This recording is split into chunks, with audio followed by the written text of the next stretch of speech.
जब सभी ने एक ही बात हम सभी को बताई है, उसके बावजूद भी हम सब भाई बहन, विश्व के जितने भी भाई बहन है वो सारे भाई बहन अभी भी कर्म कांड के अंदर न जाने कितने आडंबरों के अंदर अटक रहे हैं। किसी भी चीज का उनके पास मूल्य ही नहीं है। समस्त संत आत्माओं ने जन्म लिया, कुंडलनी के बारे में ही ज्ञान दिया। भाषा अलग थी, बोलने का तरीका अलग था, पर सभी ने कुंडलनी के बारे में ही ज्ञान दिया है।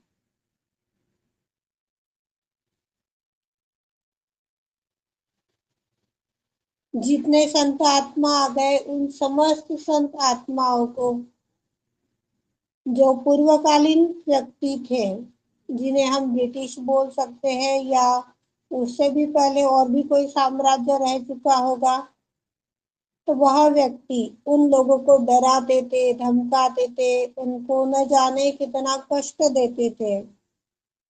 आया समय तो सूली पर चढ़ाने के लिए भी कम नहीं करते थे। इसका एक उदाहरण ईसा मसीह का हम ले सकते हैं। ईसा मसीह जी कितने छोटे थे जब उन्होंने ब्रिटिशों के सामने आवाज उठाई थी कि इन गरीबों को मत मारो, इन्हें सूली पर मत चढ़ाओ। जब यह बात वो बार बार बोल रहे थे, तो फर्स्ट टाइम उन्हें समझाया गया, सेकंड टाइम उनके माता पिता को बोला गया कि अपने बच्चे को संभाल कर रखो, पर तीसरे से उनको बर्फ के लादी पर सुलाया गया कितने तभी दिनों तक। तब भी वह अपना हट ना छोड़े, अपनी जिज्ञा ना छोड़े, तो उन्हें सूली के ऊपर चढ़ाया गया। फिर भी बात नहीं मानी गई, तो इन दुष्ट लोगों ने उनके ऊपर इस तरह की सुइया बोलो, खिल्ले बोलो, उनके बदन में चुभाए गए, इतने चुभाए गए कि उनके बदन से जो खून निकला उसकी पूरी गंगा जी बहने लग गई। परमात्मा ने ऐसे सत्य के दाता को आशीर्वादित किया है कि हर युग में तेरा नाम रहेगा, तेरी अनुभव के रूप में, एक अपनी क्रूरता के रूप में सब तुझे याद करेंगे। आज क्रूरता के रूप में तो हम इन्हें याद नहीं कर रहे हैं, पर जो कुमकुम हम लोग लगाते हैं परमात्मा के नाम से, परमात्मा को चढ़ाते हैं या अपने अपने मस्तिष्क में लगाते हैं, तो यह उनके साथ किए हुए बुरे कृत्यों का ही हमें याद दिलाता है। ये ज्ञान हमें हमारी माँ आदिशक्ति ने दिया है, किसी ने नहीं दिया है। यदि हम यह कुमकुम नहीं लगा रहे हैं तो श्री माँ ने भी बताया है कि आपके अंदर न जाने कितनी अशुद्धियां प्रवेश कर जाती है, कितनी नकारात्मक शक्तियां प्रवेश करने लग जाती है। जो कुमकुम लगा करके आएगा उसकी रक्षा की जाएगी। आप सभी ने सुना होगा, नहीं भी सुना होगा तो भी हाथ जोड़कर एक निवेदन है कि दोनों हाथ गोद में रखिए, अपने कुंडलनी के ऊपर चित्त रखिए, और कौन से शब्दों पर आपको ठंडे चैतन्य की अनुभूति नहीं हो रही है, कौन से शब्दों के ऊपर आपको ठंडे चैतन्य की अनुभूति हो रही है, यह चैतन्य हमें आज सारे जवाब दे देता है। ठंडा चैतन्य आ रहा है तो बात सही है, सामने वाला गलत बात नहीं बोल रहा है, गलत काम नहीं कर रहा है, गलत चीज नहीं देख रहा है। यह उसका एक माध्यम श्री माँ ने परिचित के रूप में बताया है। और यदि कोई वाइब्रेशन गर्म पड़ जा रहे हैं तो वो सामने वाला व्यक्ति गलत काम कर रहा है, गलत बोल रहा है, गलत देख रहा है, जो भी है वह इस चैतन्य के माध्यम से पता चल जाता है। तो हमें किसी प्रकार के आडंबर नहीं करने हैं, किसी प्रकार की गलत फहमी को भी नहीं पनाह देनी है। संपूर्ण शुद्ध ज्ञान के अंदर हमें उतरना है।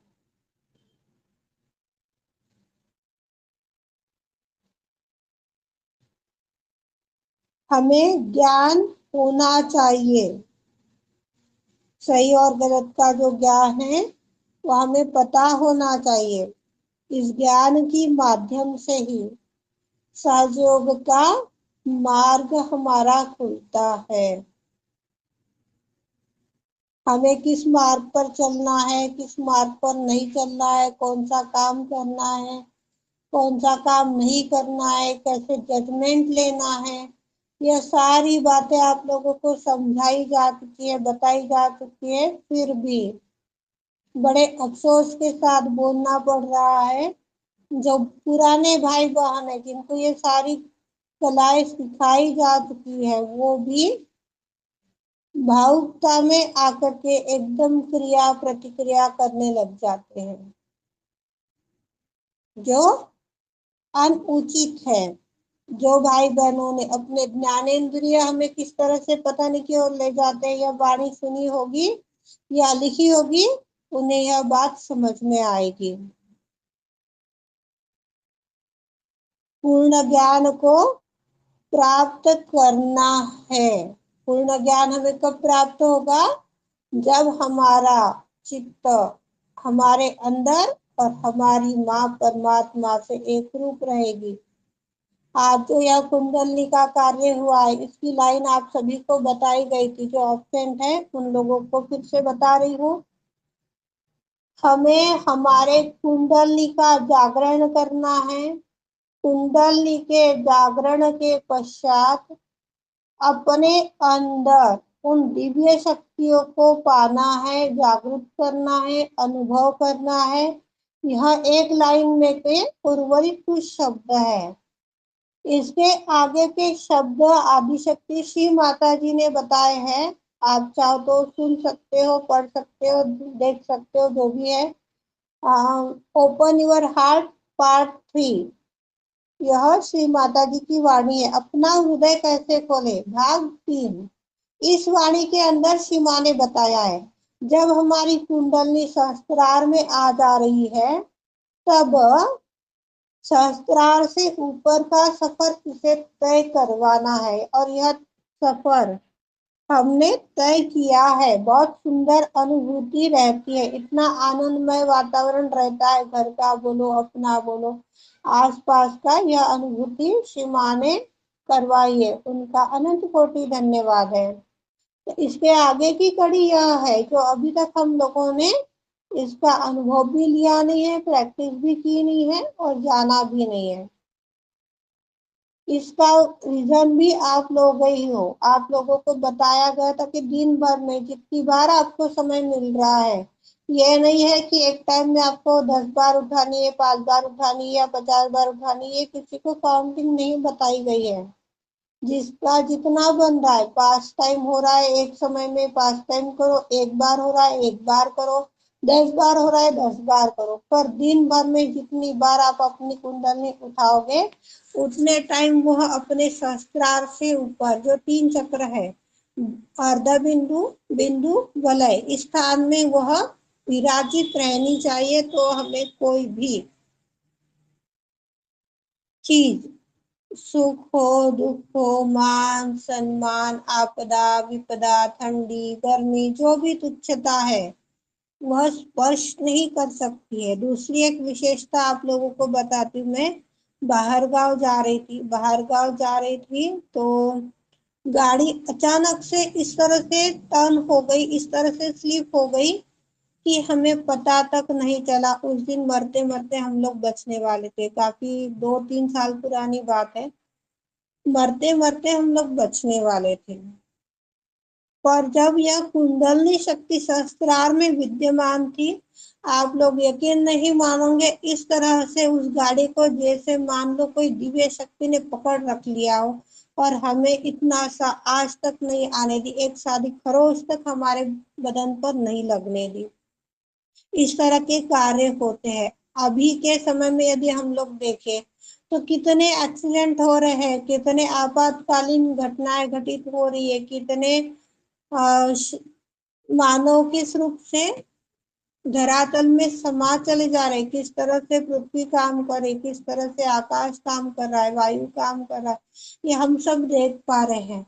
तो आज भी यदि हमारे सहस्त्रार में कुंडलनी जागरण नहीं हो रहा है, तो सहस्त्रार में कुंडलनी नहीं विराजित हो पा रही है, सहस्त्रार से आधा सेंटीमीटर भी नीचे है, तो वो अधूरा सहयोगी है।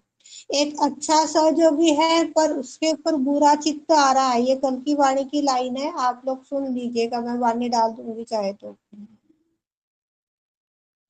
बुरा चित्त भी यदि आपके ऊपर आ रहा है तो भी आपका वो संहार करने वाली है। इसलिए इस वाणी के माध्यम से श्री माँ ने हम सभी को प्रार्थना सिखाई है, माँ जाने अनजाने हमारा चित्त किसी अन्य व्यक्ति पर जा रहा है, तो माँ इस भटकते चित्त को हम कंट्रोल नहीं कर सकते। यह चित्त की डोर को लगाम लगाए ऐसी शक्ति हमारे अंदर नहीं है। माँ इस चित्त की डोर को आप थाम लीजिए। हमें नहीं पता होता है कि विश्व में कौन सा व्यक्ति कब हमारी याद करता है, किस रूप से हमारी याद करता है, हमें नहीं पता है। और वह याद कर रहा है तो कुछ अच्छे मकसद से कर रहा है कि बुरे मकसद से कर रहा है, ये कैसे पता लगाओगे। पर हमारी आदि शक्ति जो है यह कलयुग की अवतार है, इसे सारी चीजें पता है, कौन क्या कर रहा है, कैसे कर रहा है, क्या करना है क्या नहीं करना है, कितनों को आनंद दे रहा है, कितनों को पर दुख दे रहा है। तो वह ये सारा नियंत्रण रखती है। जब हम लोग आदिशक्ति को इतना बोलते कि माँ कोई अशुद्ध चित्त हमारे ऊपर आ रहा है, हम तक पहुंचने से पहले ही उसको अपने चरणों में विलीन करा लीजिए, तो हमारी पूर्ण रूप से रक्षा होती है। प्रार्थनाओं की शक्ति श्री माँ ने बताई है, यदि आप लोगों को पता होगी तो। हम लोग प्रार्थनाओं के जगह पर क्रियाओं में इतने उलझ जाते हैं कि जिसकी काउंटिंग ही नहीं है। अभी अभी 2 दिन पहले अचेतन मन से चेतन शरीर का सफर होने के बाद किस तरह से मेडिकल आदिशक्ति ने बिना दवा पानी के करवाया, इसका अनुभव आप सभी ने देखा है। उसके बावजूद भी आप कहाँ जा रहे हो, क्या कर रहे हो, सब देखिए।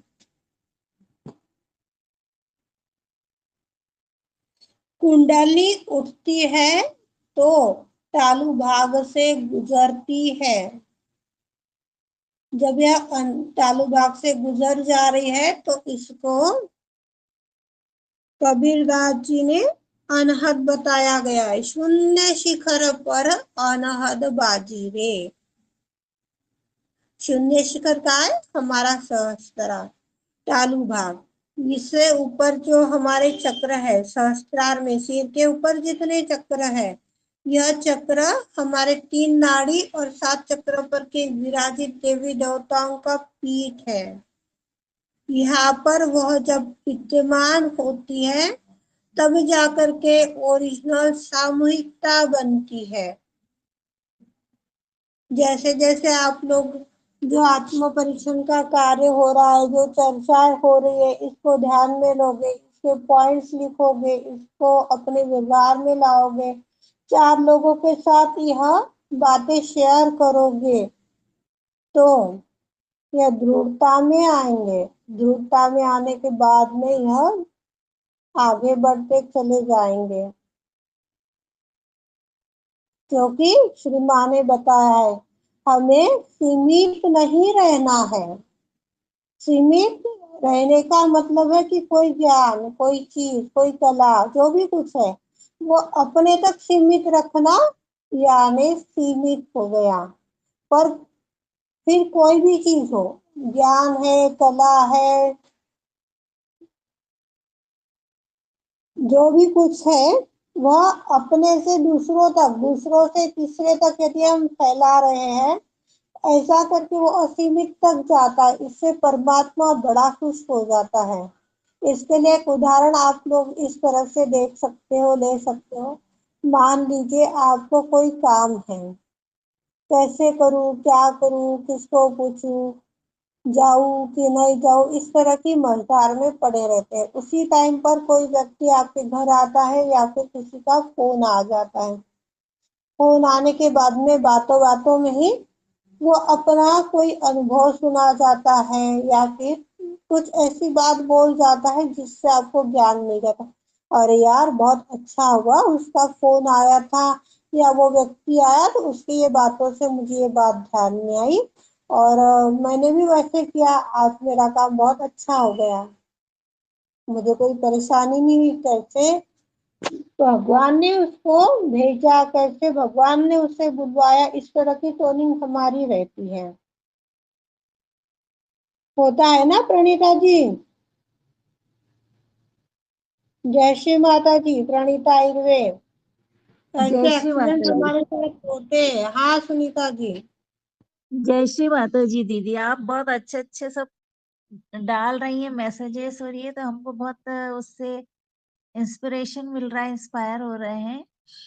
तो बहुत अच्छा करवा रही हैं आप। जय श्री माता सुनीता जी। जी, आप आपका बहुत बहुत धन्यवाद। पर यह प्रेरणा हमें लेनी है। हाँ जी, हाँ हमारे जी, हाँ जी। अंदर भी यह विश्वास होना चाहिए कि हम भी इसी तरह का ज्ञान कार्य सभी को करें। बोल पाते हैं, बता पाते हैं, और हमें ये करना है क्योंकि हाँ। सामूहिकता के माध्यम से जो आनंद होता है, जो कार्य होते हैं ना, उसकी एक आनंद बहुत अलग होता है। हाँ, पर हमको आपके इतना ज्ञान नहीं है ना, अभी हम कलेक्ट नहीं, करने की कर रहे सुनीता हैं। जी, आपको ऐसा लगता है क्या मेरे पास में इतना ज्ञान होगा? मेरे हाँ, पास है में ना। भी ज्ञान नहीं है। मैं आप अरे लोगों को नहीं। कैमरा ऑन करके एक बात बताती हूँ, देखो। हाँ। दिख रहा है? हाँ, कॉपी में लिखा है। क्या दिख रहा है? कॉपी है। कॉपी है। कॉपी के माध्यम से ये जो वाणी सीमा ने लिखवाई है, यह अच्छा। वाणी के माध्यम से आप लोगों को आप समझ में लेना, समझ में लेने के बाद में आप लोगों को एक्सप्लेन करवाने का काम चलता है। अच्छा, मुझे अच्छा। भी थोड़ी ना यह ज्ञान है, मुझे ज्ञान नहीं है। आपको यदि लगता होगा कि प्रीति बहुत ज्ञानी है तो ये भ्रांति है आपकी। प्रीति तो सबसे बड़ी अज्ञानी है, अरे नहीं। सच बोल रही है। सबसे बड़ी अज्ञानी है, उसके पास में कोई ज्ञान नहीं है। पर एक फायदा मैंने अपने जीवन में बहुत अच्छा देखा है कि हाँ। वाणी लिखने के बारे में जो सीमा ने 1982 की टॉक है मेलबर्न की, वह वाणी अभी मुझे मिल नहीं रही है। काफी टाइम से मैं खोज रही हूँ पर मिल नहीं रही। उस वाणी के अंदर सीमा ने बताया था कि जो भी मैं प्रवचन देती हूँ, जो भी बातें आप लोगों को बताती हूँ, उसको आपको नोट करनी है। आज से पहले हमें किसी ने यह बात नहीं बोली। 40-40 साल के सहयोगी है पर वो भी नहीं बोलते ध्यान करो, ध्यान करोगे सब ठीक हो जाएगा। पर ध्यान का मीनिंग भी हमें पता नहीं था, प्रचार का मीनिंग हमें पता नहीं था, सहयोग का मीनिंग पता नहीं, सेंटर का मीनिंग पता नहीं, और हम बाहर ही भटकते चले जा रहे हैं। ये सारी चीजें हो रही है यहाँ हाँ। पर। जैसे जैसे श्री माँ की वाणी से जो भी ज्ञान मिलता चला जा रहा है, उसको हम लोग व्यवहार में लाते हैं। और जैसे भी अटकन आ रही है तो चार लोगों को पूछते भी हैं, बताते भी हैं। तत्परता यानी मन में नहीं रहता है कि अरे आज ये पता चला तो मैं कल तक का इंतजार नहीं कर सकती हूँ, ये बन गया है। वाणी लिखने के माध्यम से निर्विचारिता इतनी सुंदर हो गई है कि कोई हाँ। समस्या पकड़ ही नहीं पाती है। अच्छा, अच्छा। हाँ, सही है। एक और अनुभव आपको सुनाती हूँ, आप सभी ध्यान में लीजिएगा, बहुत सुंदर अनुभव है। अनुभवों की खान बोल दो सहयोग तो भी चलेगा। राखी पूर्णिमा का पर्व था। राखी पूर्णिमा के पर्व में आज 15 दिन पहले से एक इच्छा थी, मेरी थी, कि भाई बहनों का रिश्ता क्यों बनाया है परमात्मा ने? पति पत्नी का रिश्ता क्यों बनाया है परमात्मा ने? हम अपने भाई को राखी क्यों बांधते हैं? यह महत्व सभी को समझा कर देना है, क्योंकि राखी पूर्णिमा की पूजा श्री माँ ने बताई थी, उसके अंदर वो राखी पूर्णिमा से जुड़ा हुआ ज्ञान भी दिया था, और वह ज्ञान था इंग्लिश के अंदर। उस टाइम पर मेरे को हिंदी ट्रांसलेशन करना नहीं आता था, ना ही ये ऐप के माध्यम से कैसे करते उसका ज्ञान था। अब किसी को बोला तो उसने आज दिया हुआ कार्य 8 दिन बाद 15 दिन बाद जब मन में आया तो किया नहीं तो पड़ा है। आज भी ऐसे है कुछ भाई बहन कि जिनको पूछते अरे भैया इसका हिंदी बता दो, हाँ हाँ जरूर दीदी बताता हूँ, हाँ। आज तक उनका फोन आ रहा है। फिर चलो कोई बात नहीं सीमा, आज आपने एक प्रसन्नता दी कि अरे सुनीता जी ने तो मुझे हाँ बोल दिया, वाणी ट्रांसलेट करके मैं दे दूंगी आपको, आप ध्यान में ले लेना। अरे भैया ने अनिता जी ने तो मुझे हाँ बोल दिया है। अब देखो एक टाइम में 4 लोग वाणी ट्रांसलेट कर कर देंगे तो कितना अच्छा काम हो जाएगा, समझने में और बताने में भी। ये प्रसन्नता जब कार्य सौंपा गया। कोई बात नहीं, ऐसे दिन बीतते चले गए। मैंने बोला माँ आपने सुनीता रूपी आत्मा को चुना, अनीता रूपी आत्मा को चुना, इसको वाणी ट्रांसलेट के लिए बोली, उसको वाणी ट्रांसलेट के लिए। अभी तो ये वाणी ट्रांसलेट हुई नहीं है, वाणी भी आत्मसात नहीं करना हुई है। अब माँ मैं ना नहीं बोलने वाली हूँ इस टॉपिक के ऊपर, मेरे से नहीं होगा, मुझे तो एबीसीडी पता ही नहीं है, मैं क्या बोलूं। राखी भाई बहन का रिश्ता क्यों बनाए, क्यों राखी बांधते, मुझे तो कुछ पता ही नहीं है। ये मैंने अपना मन बना लिया था, मुझे नहीं बोलना है।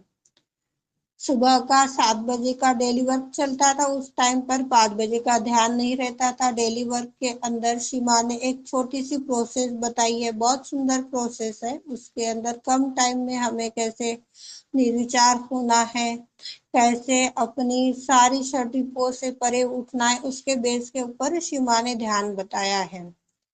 तो वो कार्य हो गया और अचानक जुबा से निकल पड़ा कि आज हम भाई बहन का रिश्ता क्यों बनाया है परमात्मा ने, इस टॉपिक को जानेंगे।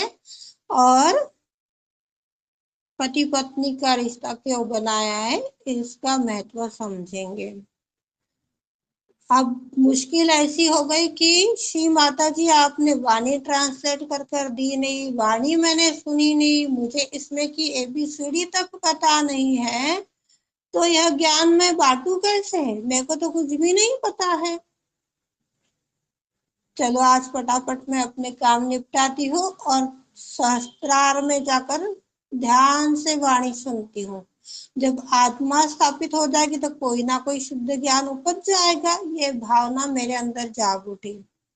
भावना जागने के पश्चात जब वो ध्यान के लिए बैठी तो आप यकीन नहीं मानोगे घर में गेस्ट आ गए। गेस्ट नहीं गए तो घर अड़ोस पड़ोस में किसी की डेथ हो गई, वहां मुझे जाना पड़ गया। इस तरह से मेरा 3 बजे तक का कार्य हो गया।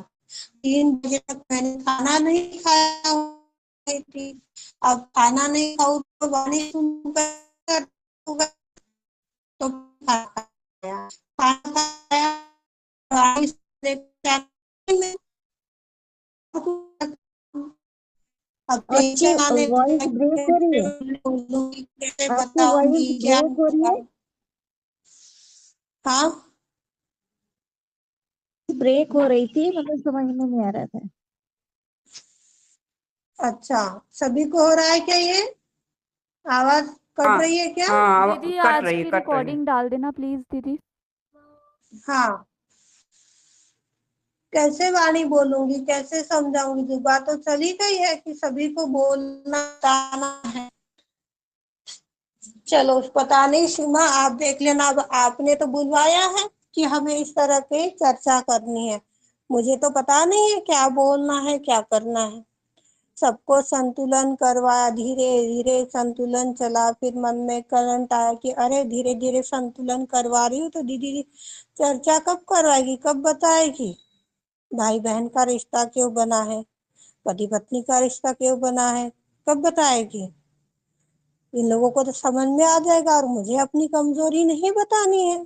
माँ, अब आप मेरे हृदय में पधारिए, मेरे वाणी में पधारिए और जो ज्ञान आप अपने संतों को देना चाहते हो, बच्चों को देना चाहते हो माँ, वो ज्ञान दे दीजिए। इतनी प्रार्थना की, सभी को सहस्त्रार वाली प्रार्थना करने के लिए लगाई कि माँ हमें हमारे आत्म साक्षात्कार में स्थापित करा दो। और मैंने अपने हृदय में जाकर के माँ को आह्वान कर दिया और इतनी बार प्रार्थना कर ली।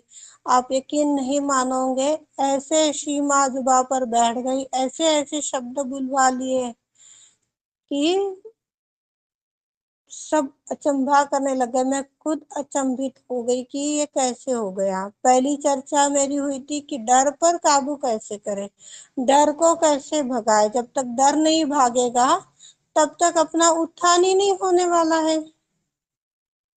तो इस वाणी को मैंने लिखा, उसको समझा, उसके बाद में परीक्षण का कार्य हुआ।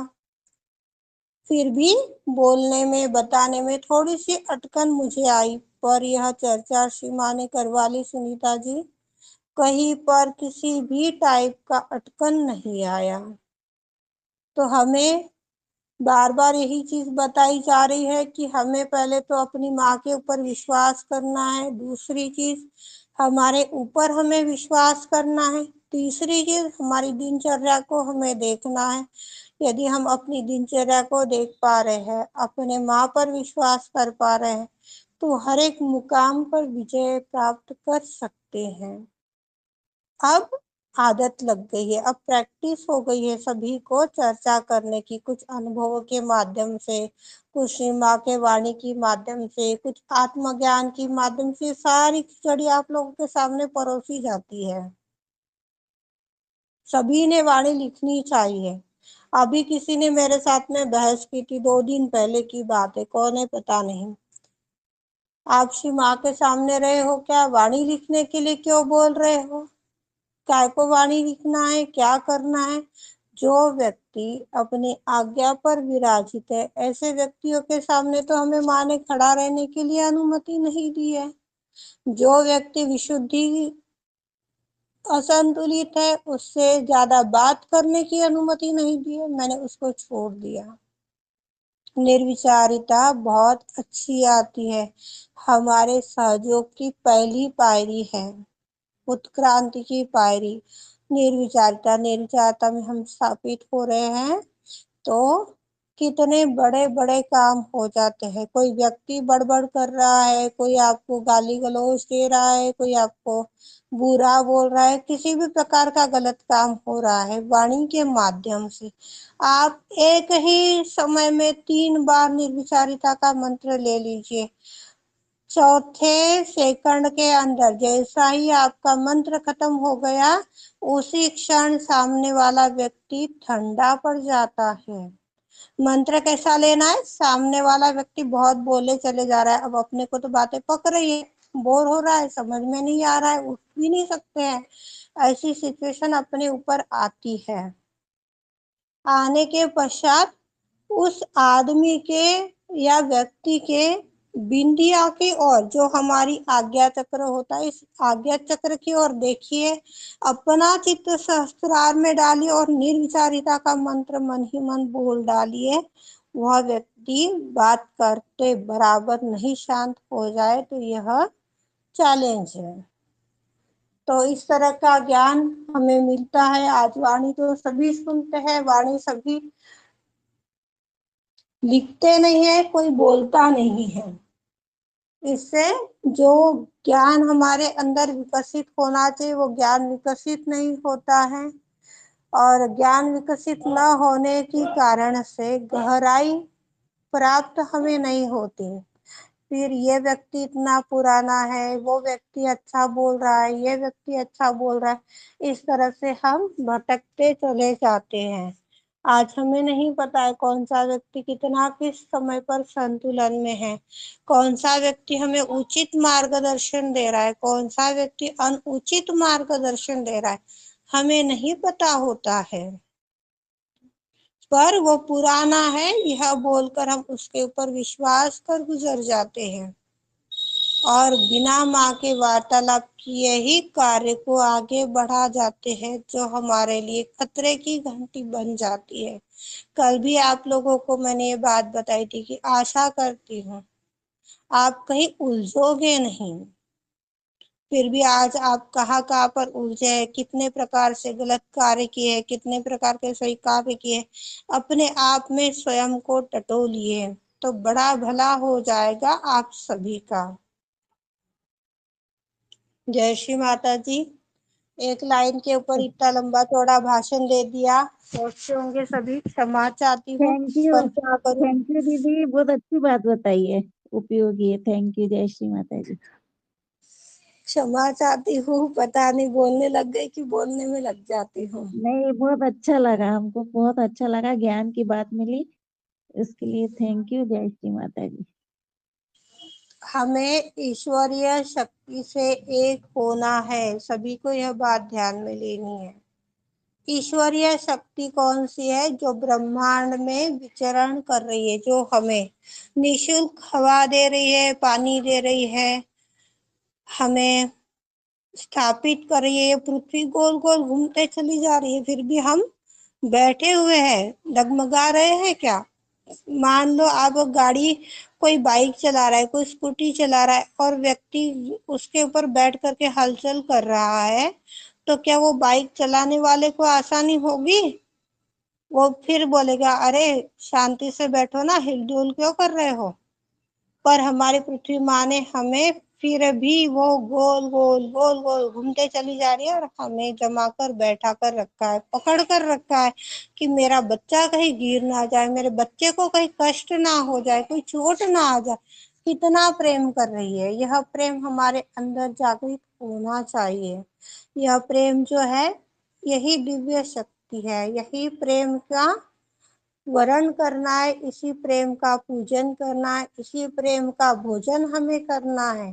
प्रेम नहीं है वो वस्त्र मत पहनो, प्रेम नहीं है वो भोजन मत करो, प्रेम नहीं है वो जल का सेवन भी मत करो, इससे भी हमें कष्ट आते हैं।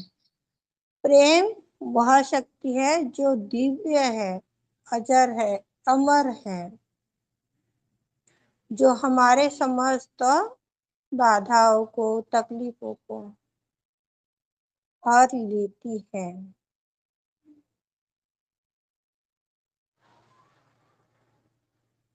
प्रेम नहीं है तो हम अपने आप में गिरते चले जाते हैं, क्योंकि ज्ञान कोश, जो ज्ञान का क्षेत्र है, वह ज्ञान ही नहीं है।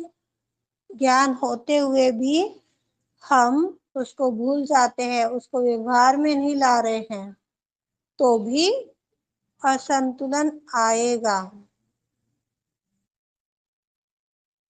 उस ज्ञान के क्षेत्र में हम सभी को स्थापित होना है।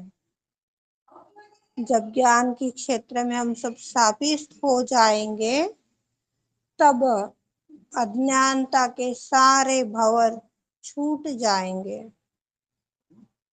जो हमारी मानसिकता है, यह मानसिकता से हम सब परे उठ जाएंगे। इस मानसिकता से उठने के लिए हम सभी एक प्रार्थना बोलते हैं, सभी को बताई गई है पहले भी यह प्रार्थना। और आज की चर्चा को विराम देते हैं, फिर कल यही चर्चा आगे बढ़ेगी। सभी बोलेंगे, श्री माता जी, श्री माता जी, आपकी कृपा में मैं केवल एक शुद्ध, पवित्र, निर्मल, सच्चिदानंद स्वरूपा आत्मा हूँ। मैं बहुत भाग्यशाली हूँ। कलयुग के अवतार आदि शक्ति श्री माता जी ने हमें चुना है। कलयुग के अवतार आदि शक्ति श्री माता जी ने हमें चुना है, आत्मा बनाया है।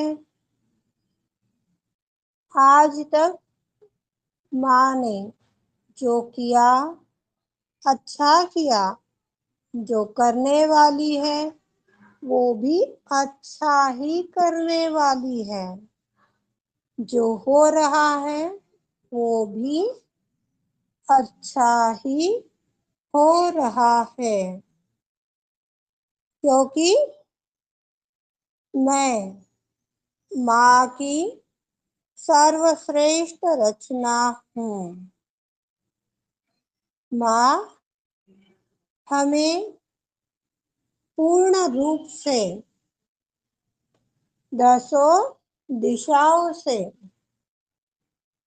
आरोग्य रूपी धन संपदा का आशीष प्रदान कर रही है। मैं पूरी तरह स्वस्थ हूँ, आनंदी हूँ, माँ के आंखों का तारा हूँ। किसी भी तरह की उपाधि या षड्रिपु नहीं हूँ। मैं पूरी तरह संतुष्ट आत्मा हूँ, पूर्ण समाधान में स्थापित हूँ। मुझे किसी भी प्रकार की आपदा, विपदा, सुख, दुख, मान, सम्मान, पीड़ा, परेशानी, ठंडी, गर्मी, कोई भी चीज स्पर्श नहीं कर सकती है। मुझे निर्विचारिता में स्थापित होना है, निर्विकल्प अवस्था को पाना है। हमारा लक्ष्य क्या है? निर्विचार स्थिति में रहना है और निर्विकल्प यानी आदिशक्ति और हम और आदिशक्ति, इसके अलावा तीसरा कोई नहीं है। ऐसे अवस्था को हमें पाना है, जहाँ हम माँ के और माँ हमारी। इसके लिए श्री गणेश से हमें सहायता लेनी चाहिए। सहायता इस प्रकार रहेगी, श्री गणेश कृपावंत होकर हमें आपकी निर्विचारिता दीजिए, निर्विकार निर्विकल्प अवस्था तक हमें ले चलिए। अनंत कृपा करो श्री गणेश, अनंत कृपा करो श्री गणेश। माँ निर्मल के दरबार ले चलो श्री गणेश। माँ निर्मल के दरबार ले चलो श्री गणेश। साक्षात श्री आदिशक्ति माता जी श्री निर्मला देवी नमो नमः।